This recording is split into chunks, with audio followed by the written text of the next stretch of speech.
Yes. All I see are robots. Yes. All I see are. It was the best of times. It was the worst of times. Welcome to All I See Are Robots, a retrospective look into the future for who amongst us can resist the machine. I'm your humble host, the mad prophet of the airwaves, Adam Dutch Cole.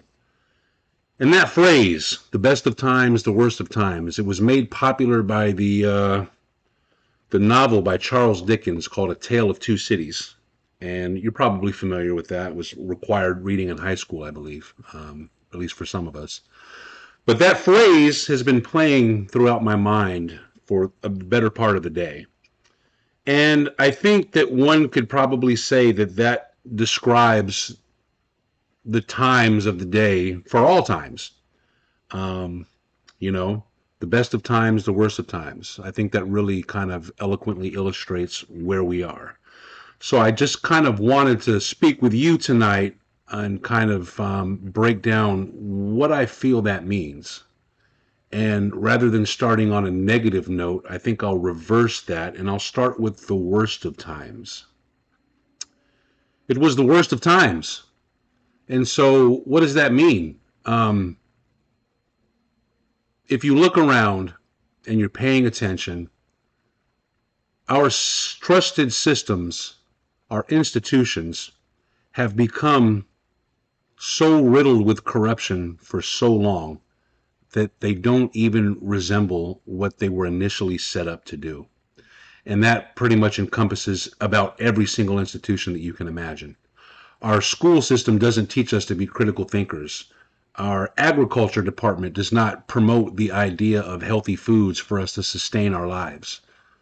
Our financial systems do not promote individual wealth or prosperity or the ability to save. Our political systems do not represent their constituents. They don't represent the average person on the street trying to make a living. Um, our institutions have failed us, and it's apparent to anybody that's paying attention. Um, you know, let's start with our educational system. We have been indoctrinated from the time that we begin in kindergarten. Our school system is based off of the old Prussian military model, which is to create wards of the state, obedient citizens to fuel the machine of the state. And we have been immersed in this system for so long, and if you look around and you survey the landscape, it's not hard to tell that that's where we're at. We don't churn out free-thinking individuals. We churn out a mass collectivized group of robots. Our food isn't healthy. Our water isn't clean. Our politicians don't care about us. Their coffers are lined with the monies provided to them by major international corporations that have no allegiance to this country or any other for that matter. And so it was the worst of times. And so we've become more polarized as a nation than I've ever experienced in my lifetime. Now, I've talked with older people, and there's been plenty of periods throughout American history, at least, where people have been polarized politically because of differences with regards to war and things of that nature. But I would say that one of the main culprits that I haven't mentioned yet is our systems of information. The media seems to be one of the main reasons that we have become so utterly polarized to the point where we cannot engage in meaningful dialogue with regard to any of the complicated issues that face us as a society. And so, the worst of times, if we continue down this path, and I don't mean to sound alarmist, and I don't mean to sound apocalyptic in my thought process, but history has shown us where this leads if we continue down this path. It was the worst of times. corruption is so prominent, and it has been for so long, that everywhere you look, it's glaringly obvious. And what's most troubling about that is that we all know it. We can all see it. We're lied to daily about everything. And you can have your opinions about vaccines and global warming and all these other complicated issues, again, that, are promoted through the narrative. But the problem is that everything that I just mentioned is now viewed through a political lens. And the political lens is promoted via the mainstream media. You can't have a nuanced opinion with regard to any of these things. I'm not anti-vaccine. I have genuine concerns because I read, because I ask questions, because I want to know what I'm putting into my body before I decide to do that. It doesn't mean that I'm a Trump supporter, but unfortunately, the way our system is set up, that's it. You hold one of two opinions, and that basically determines what team you're on. And that's a problem. Our financial institutions, since their inception, have lied to us. The Federal Reserve prints money out of thin air and loans it to us at high interest. It's a sham. Our media systems, whether it's the left or the right, they parade so-called experts in front of us and expect us to trust their authority. And if we don't, we're somehow scoffed at. We're somehow considered to be, you pick the name you want to, we're in a lot of trouble, in my opinion. And I'm cautiously optimistic because that's my nature. But with all these things in mind, it's the worst of times. We are at each other's throats, and we are ready to condemn and God knows what our fellow citizens, our fellow human beings. We're readily willing to demonize them because they hold varying opinions from us, as though I'm the expert. Like I said, I'm not an expert. I'm not a climate scientist. I don't know much about climate science. But what I do know is that when human beings are given power, the tendency and the proclivity for those people to do everything that they can to keep and centralize that power seems to be the way things pan out. And so when I have questions about the people promoting these narratives, I think that they're justified. I think that I am validated in my concerns. The problem is that as we grow technologically, we find ourselves in a situation where these systems in which we engage each other technologically now have the capacity to pick and choose what we hear. And so if you hold an opposing view, regardless of where you are in the education scale or whatnot, you run the risk of being censored.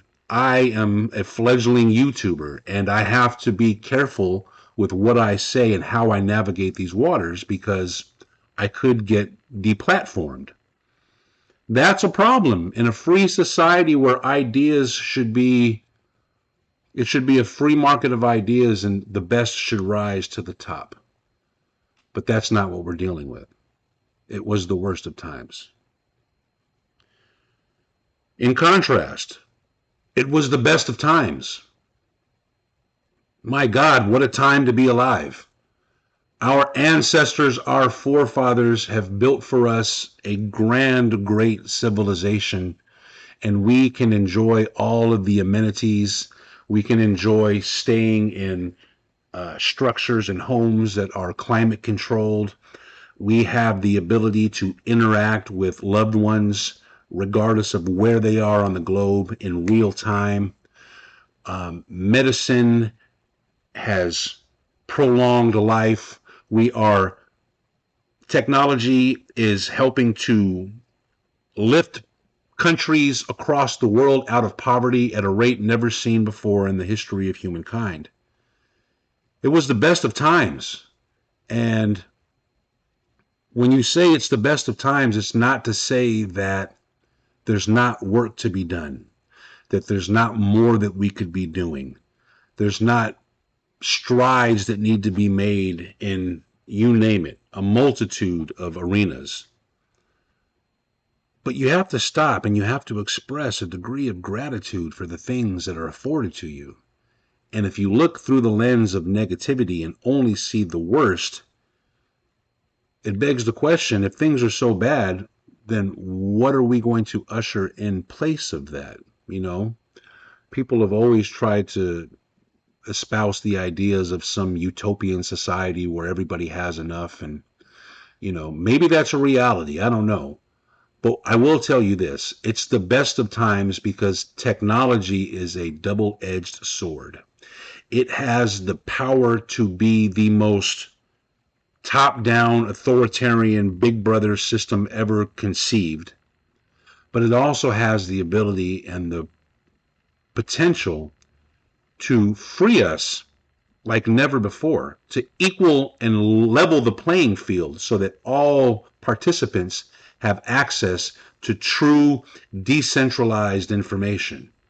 And that's the hope. That's the cautious optimist in me, that the people that are building these systems are genuinely looking to level the playing field so that we can embark on what should be, at this time, the greatest Renaissance period in history. We have the capacity to deal directly with each other. No longer are we in need of centralized platforms to tell us how to do things, how to engage in commerce. My son and his friends are making music. They don't need a record label. They can record at their house and go straight to YouTube or SoundCloud, and you can make the argument that those are to a degree still centralized platforms, but they can get their music directly to people. You can be an artisan. You can create kitchen cabinets or whatever it is. Find your niche, and you can go on things like Etsy, and you can sell direct to your consumer. You can market direct to your consumer. We don't need these centralized mechanisms of control anymore. It was the best of times. It is the best of times. What a time to be alive. And so what's the answer with regard to all of this? There's two paths that we can go by. Hopefully we'll choose the right one. But ultimately the path is an individualistic path. Your job as an individual is, before you can change the world, you need to change yourself. Before you take on all of the social injustices of the world, you need to be an enculturated, well-spoken, well-versed person in a multitude of domains so that you can navigate the ever-changing and difficult landscape, the harshness of reality, right? And if everybody was to embark on that journey individually, and then when you engaged with other people, wow, what a world it could be. And so just a few thoughts from me this evening. I'll close by saying this. I started this YouTube channel. It's always been a labor of love. For me, it's never been about likes. It's never been about popularity. At one time, it probably was. And to a degree, maybe it still is. We do things, there's a degree of ego in everything that we do. But I have sometimes apprehensions about doing this, but I promise you, whoever you are, wherever you happen to catch this, I'm going to try to be a bit more prolific with my posts, me just, posting my thoughts. I don't have all the answers. I have plenty of questions, as I'm sure that you do. And we've got to utilize these technologies so that we can engage with each other, so that we can find out from each other what the hell's going on, and not allow outside forces to shape and mold our worldview. Because that, by definition, is the essence of being a robot. And my job, and I shouldn't say my job, my passion is to make sure that people become the truest version of themselves and not fall victim to the mold of the robot. So do me a favor. If you haven't subscribed already, please do. Hit the like button. I'd appreciate it. But more importantly, leave a comment. If something stood out to you tonight, maybe I said something you agree with, maybe I said something you disagree with, I'd love your feedback. I'll definitely read it. I'll definitely respond. And if there's anything that you would like to see more of on this channel, if there's a particular subject or topic that you'd like me to cover, I'd be happy to pursue it to the best of my ability.